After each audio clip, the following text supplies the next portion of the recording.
This video is brought to you by Squarespace.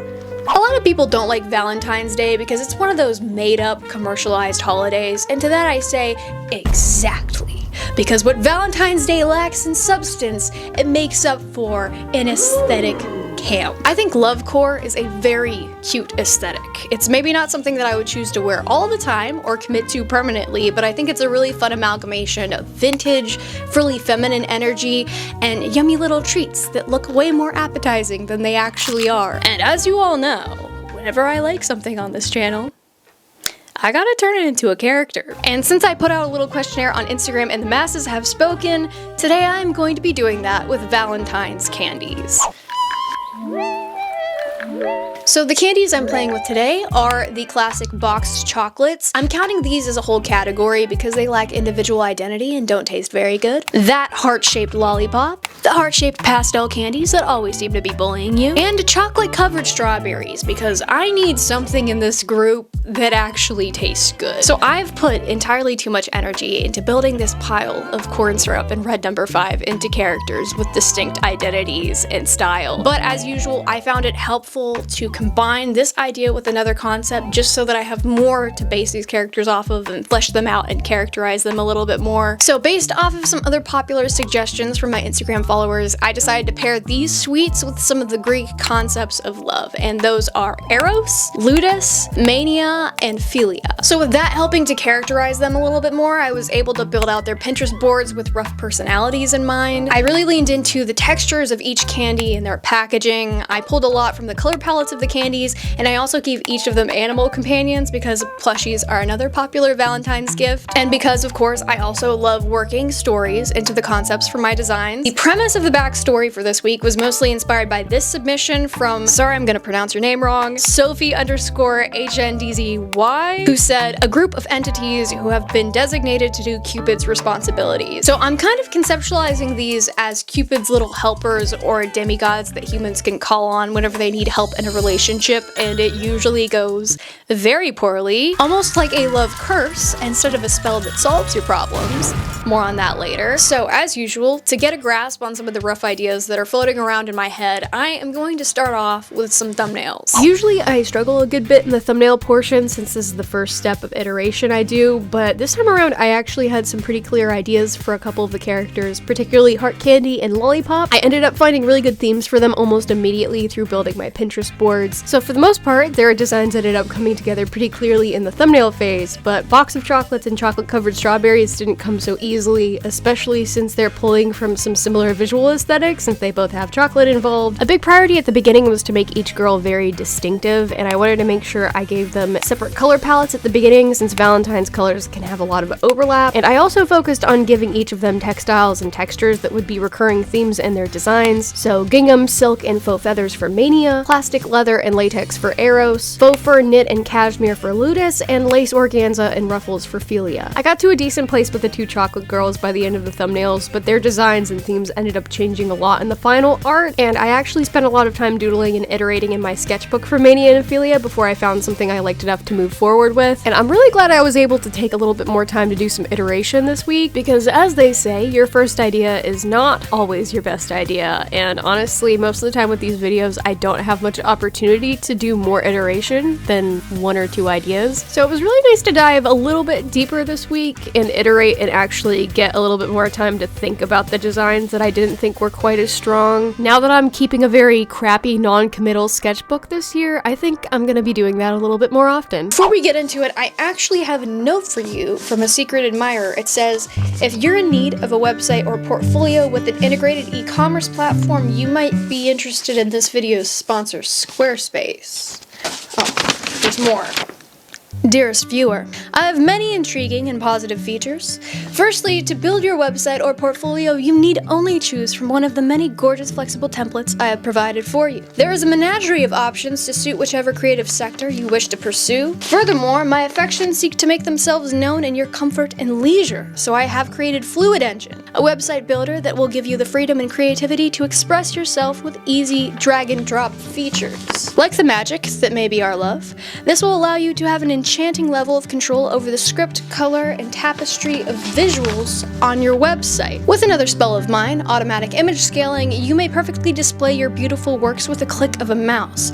I will organize your gallery for you. And I understand that you have an entrepreneurial spirit, so I have made available an integrated e-commerce platform where you may sell your wares, whether they're digital media, physical goods, or even your breadth of knowledge through exclusive classes. I would also have you know that I am open to feedback and communication, so I have provided extensive website analytics for you, which will display an overview of the effectiveness of the website, and I have 24-hour customer support, so I am here for you at your beck and call. Finally, if you would like to rendezvous, head to squarespace.com for a free trial, and when you're ready to launch, head to squarespace.com/PricklyAlpaca to save 10% off your first purchase of a website or domain. And on this last note, they say they will be waiting for your reply in the pinned comment, and they'll be devastated by your rejection, but if it isn't meant to be, they understand.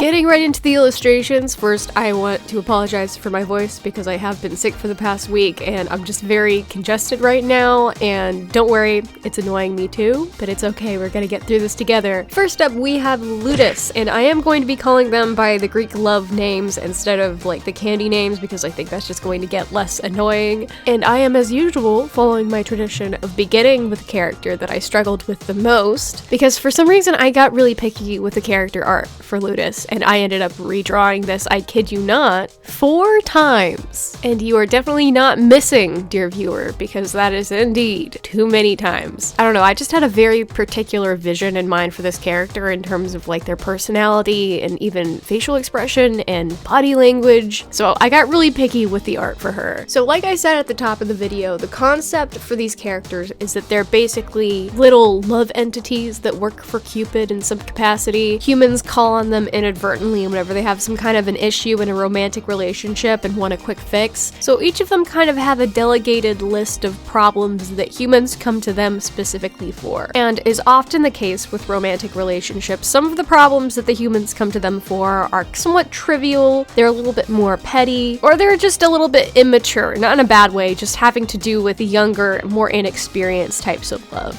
And other problems they come to them for are a lot more complex. These problems have more depth, so how the human responds has more severe ramifications, and those of course fall into the category of more mature, experienced love. So since Ludus is representative of playful, casual love, she usually deals with problems having to do with the young love like crushes, unrequited love, flirting, infatuation, and a lot of the pettiness and chaos that comes with that sort of inexperience. So since she deals with a lot of inexperienced love, she deals with inexperienced lovers. So most of the time it's like preteens and teens coming to her with relatively uncomplicated problems, crushes, things that are a little bit more on the petty side. Sometimes it's people who maybe want some vengeance. And since she is a playful little love demigod, she will grant your request in the way that is the most entertaining to her. That's right, a lot of this is kind of just a game to Ludus, and she's definitely more of a give you what you need in the end instead of what you want kind of demigod, but she will do it in an extremely pranky way that will be extraordinarily entertaining for her. But in the end, since she is mostly dealing with young folks, she doesn't want to be too cruel, she just wants to make sure that people are retaining the lessons that they are learning in their first relationships,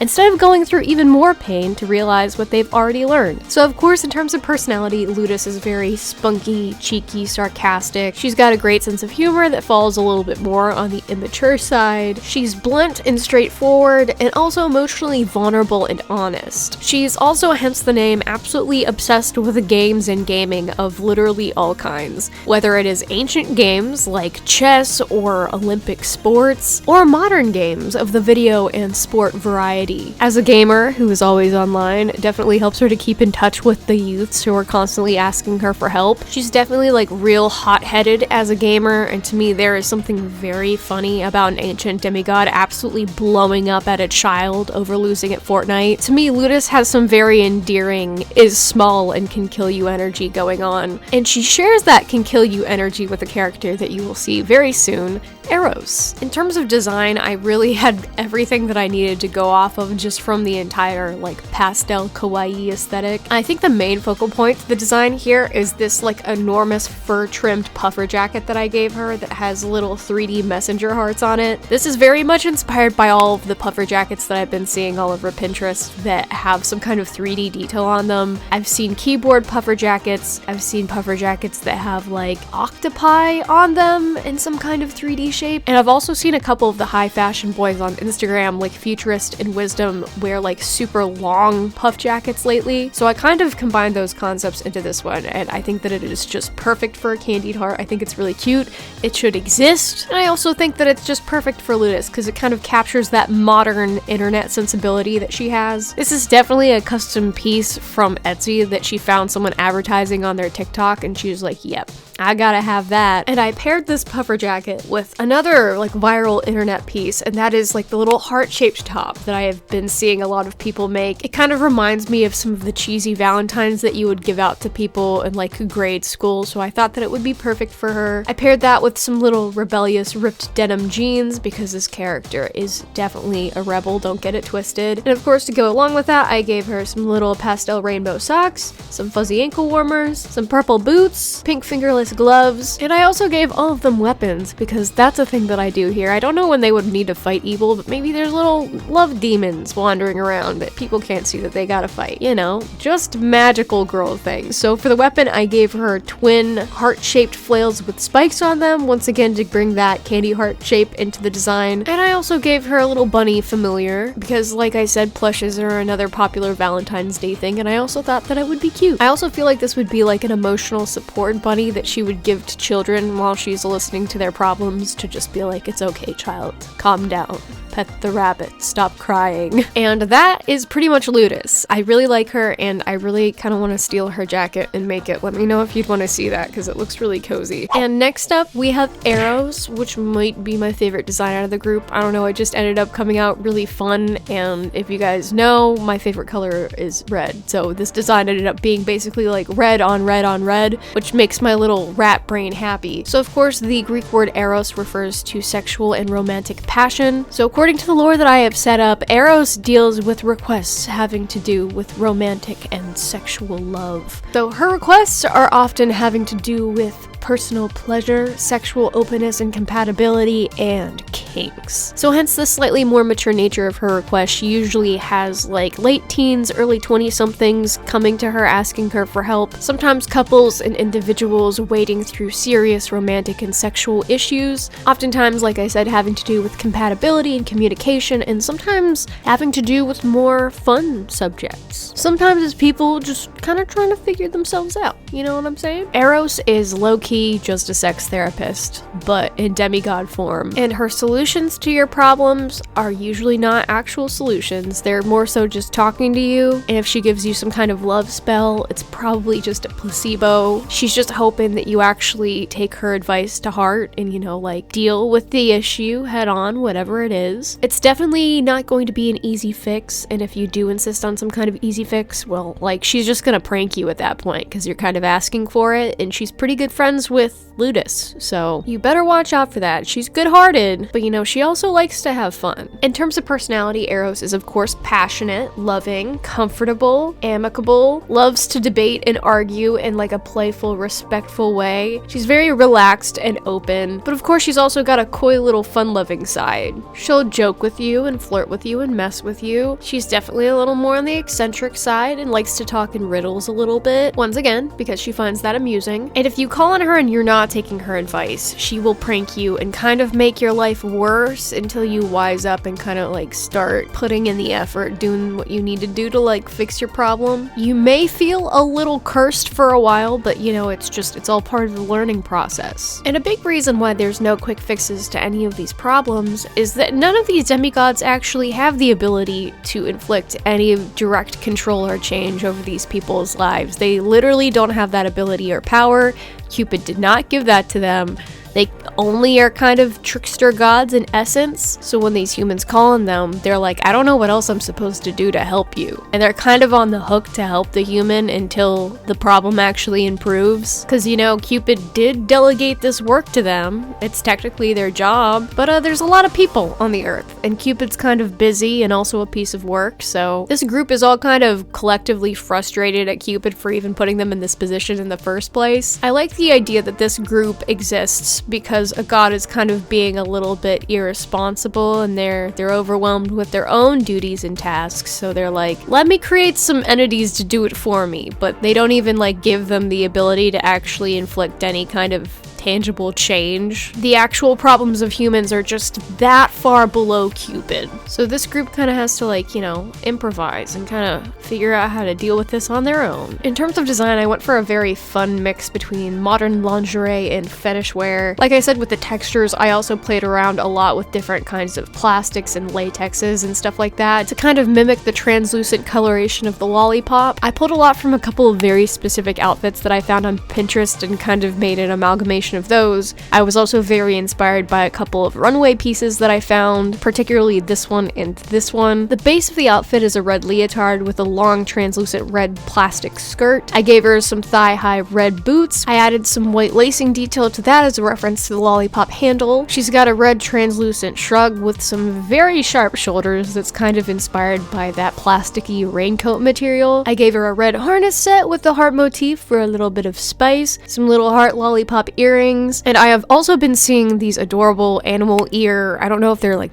balaclavas per se, but these really cute little hoods all over Pinterest lately. So I gave her one of those in a bat ear style with some matching bat wings. I just thought this would be cute. I feel like it's kind of giving Playboy Bunny, but without the Hefner. And of course, it's also referencing her little animal companions, which are, of course, little albino white bats. I feel like I've seen these as little obscure Valentine's plushies, you know, for the goth in your life, and I think that they are so cute. And finally, for her weapons, I gave her these twin big old battle axes in the shape of a broken heart-shaped lollipop. They also have little batwing-shaped blades on the other side just for, you know, a little extra carnage. And for anyone observant enough to see the similarities, this weapon is very blatantly inspired by Buffy's scythe from Buffy the Vampire Slayer. That's right, there is no escape on this channel. You are not safe from a Buffy reference. And that's Eros. I think she turned out super cute, and like I said, I think this might be my favorite design just because it's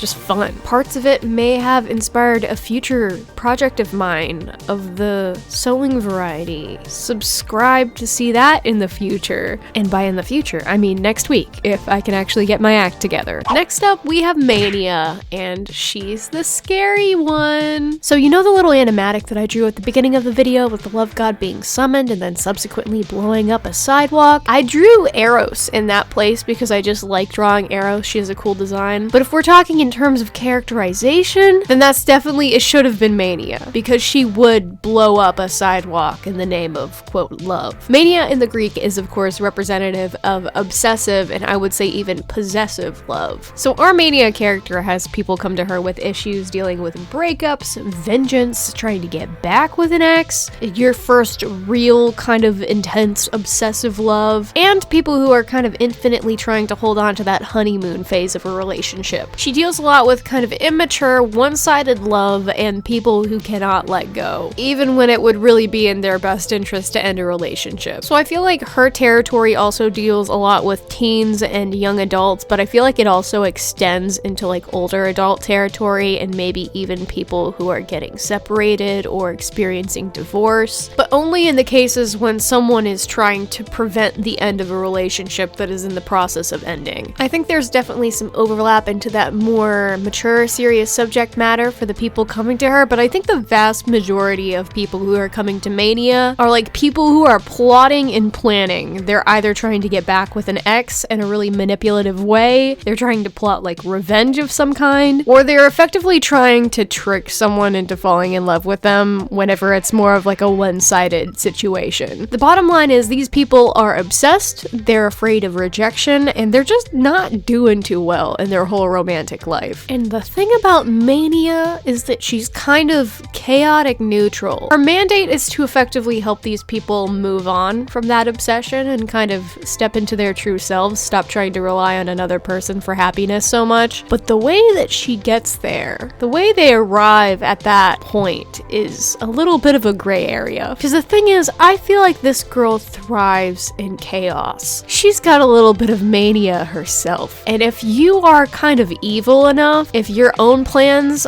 by yourself without her help are kind of to do something really sketchy, she will allow you to ruin your life a little bit before she steps in to actually like teach you any kind of lesson. She will pretend to help you, and then everything you try will just simply blow up in your face. She will feed off your obsession like a little energy vampire until you set your ways right. And since Mania is a little obsessed with obsession, this can sometimes take a while. I feel like this character definitely has to rely on the rest of the team a little bit to keep her in line, to keep her from doing anything too nefarious. Like I said, Mania is the scary one. In my concept of this universe, Cupid is also the one who is like actually responsible for all of the matchmaking, so all of the people who kind of get together, for better or for worse. That's sort of Cupid pulling the strings there. These characters are not really supposed to intervene in who is getting together, just like the nature of the relationships themselves. But I think Mania sometimes, because she's, you know, maybe got a little bit of a rebellious streak, she's not afraid to maybe misuse her power a little bit. I think she sometimes tries to step into Cupid's territory and dabble in matchmaking a little bit, which is something that she's really not supposed to do. And it's really bad. It doesn't go well. So I think this character can even be a little bit of an antagonist from within the team sometimes. Like if this was a little cartoon show for the older folks, I think there would definitely be an arc within the show where Mania like goes bad for a little bit and she's got to have a little redemption arc to come back. I think it's really fun whenever characters sometimes, especially characters who are a little bit insecure and then gain power, go on a little bit of a power trip and they start like punching upwards. Like maybe Mania is trying to like take Cupid's job or something like that. I think that could be fun. I think another fun angle for this character could perhaps be either falling in love or becoming obsessed with a mortal that she's helping. Like I think if there's one taboo for this group, one kind of order sent down from Cupid of something they're not supposed to do, it's fall in love or become somewhat entangled with a human. Like that's a big no for them. And I think at some point Mania, after thousands of years of helping and watching humans find love, she becomes a little bit jealous of that and she tries to get it for herself. I think that would be like another fun thread in the Rogue Mania arc. In terms of personality, I think Mania is very balanced on a surface level. She's very sweet and kind. She's observant and attentive. If you're a person she likes, she's kind of always trying to make you happy, but she's also kind of always trying to get your attention. She is of course also very flirty and manipulative and kind of self-seeking. She's also very possessive and gets jealous very easily. She kind of embodies a lot of positive traits in a relationship that can very easily get twisted and taken too far, especially whenever those positive things are serving you and not your partner. In terms of design, before I added the Mania twist, she was kind of giving more straightforward, kind of like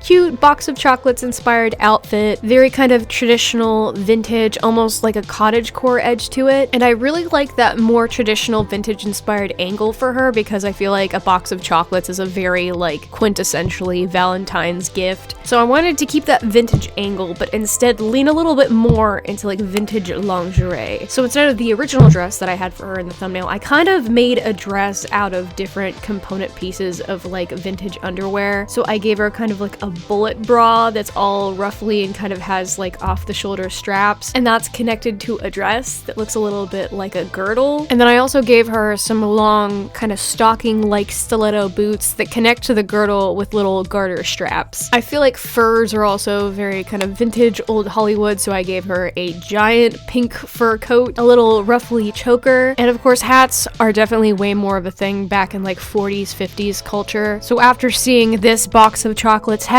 I had to give it to her. Like I didn't do any design here, I just gave it to her because I was like, oh my gosh, that's cute, it's going on the character. And of course paired with that I also gave her some long flowing curly brown hair and also some kind of chocolate-covered angel wings, I think is how I would describe them. I thought it would be cool if this character was a little bit of a reverse of Eros, just because, I don't know, I feel like there's kind of an angel-devil dynamic going on here, because I feel like Eros, I have more of like a positive interpretation of romance, and Mania is a little bit more of a negative interpretation. There's like a passion versus obsession thing going on here, at the very least. I think it also works for her kind of trying to be like baby Cupid. And speaking of baby Cupid, I of course had to give her a bow and arrow. She's got to be able to shoot her victims with something. And in the illustration, I also gave her like a plume of fire rising up behind her, so I feel like she could also kind of shoot flaming arrows at people. And of course, the quintessentially Valentine's candy has to be matched with the quintessentially Valentine's plush. So I gave her a giant bear, all the better to maul people with. He's got a little bit of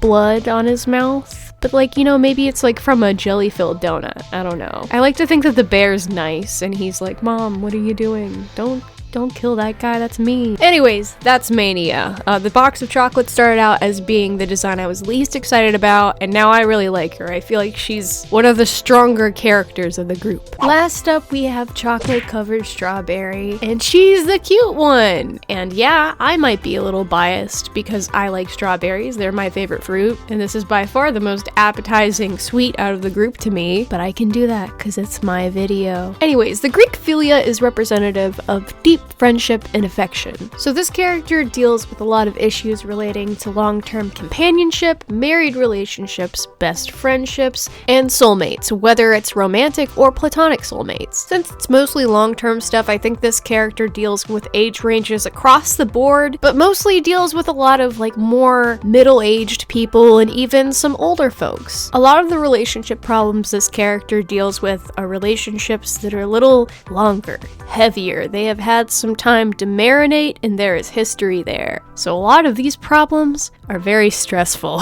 There is tension here, but there's also a lot of trust and love, but there is also a lot of tension here. I think this character gets both kind of lighter, more playful issues like chore delegation between like couples and best friends who are roommates, and on the other side of that, she also gets like world-ending disagreements. Every time a human calls on her, she's like, oh God, please let this be about the dishes again. I think at the beginning of her duties, whenever, you know, they all first started doing this thing, she would kind of play the game a little bit more. Whenever people came to her with the heavy problems, she would be like, all right, you know, we're gonna teach you a lesson here. You're gonna learn how to sort out your problems, and I'm gonna, you know, do it in a very patient, gentle way. And at this point, she has just watched too many people ruin their lives too many times, so that when someone comes to her and they're like in the wrong, objectively, she's like, you idiot, you are going to lose the most important person in your life if you don't suck it up and apologize. So just suck it up and apologize. I think she's just gotten to the point where she's very blunt. She's just like, there's no quick fix to this. You just gotta take care of it. She's basically evolved to the point where she is that friend in your life who will just straightforwardly tell you what you need to hear, even if it hurts a little bit. Even if it's like, you know, you're the one messing up and you just need someone who is brave enough to tell you. That is the kind of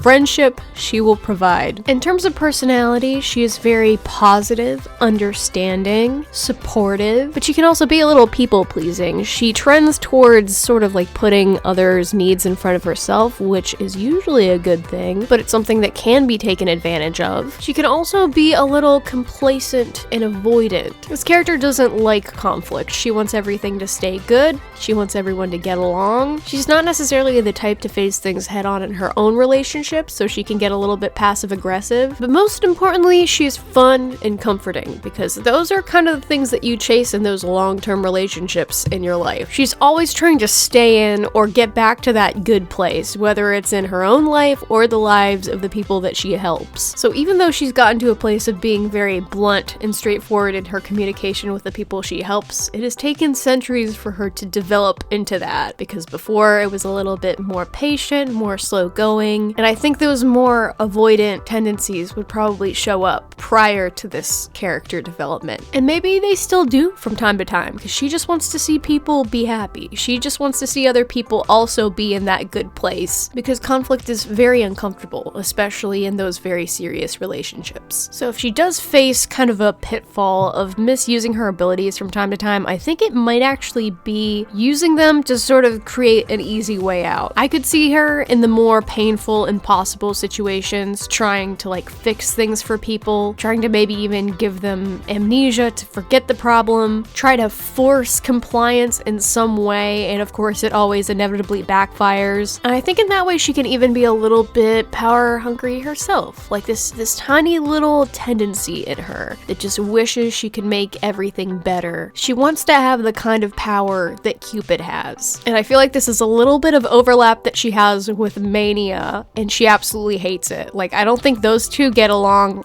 at all, because Philia is like this pinnacle of like, this is what a healthy relationship looks like, and Mania is sort of the opposite of that. And I think Philia can get like a little bit self-righteous about that. So she doesn't want to have any traits in common with Mania. She's very like embarrassed and ashamed of that. And in the arc, the theoretical arc, when Mania like goes bad, I think that Philia takes the longest out of all of them to like forgive her and trust her and like let her back in again. I think the biggest reason for that is that Philia has a difficult time like forgiving herself for those tendencies. She's definitely misused her powers on the side and like hidden it from everybody a little bit, and she secretly kind of wants to chase the kind of power that Mania is chasing. At that point, she would have to go on like a little self-forgiveness arc where Mania's like, listen, I've changed, but you have to deal with like your own problems. This isn't about me, this is about you. So in this universe, Mania and Philia are like definitely little foils for each other, but I think at the other end of this arc, they could actually end up having a very deep, real friendship. Speaking of friendship, Philia of course gets along really well with both Ludus and Eros. They're like the fun-loving three, the core three, which is the other reason why Mania is kind of on the outskirts of the group. I feel like the dynamic is the positive, quote, positive parts of relationship trying to exclude the negative parts, but like the negative parts are also part of the relationship.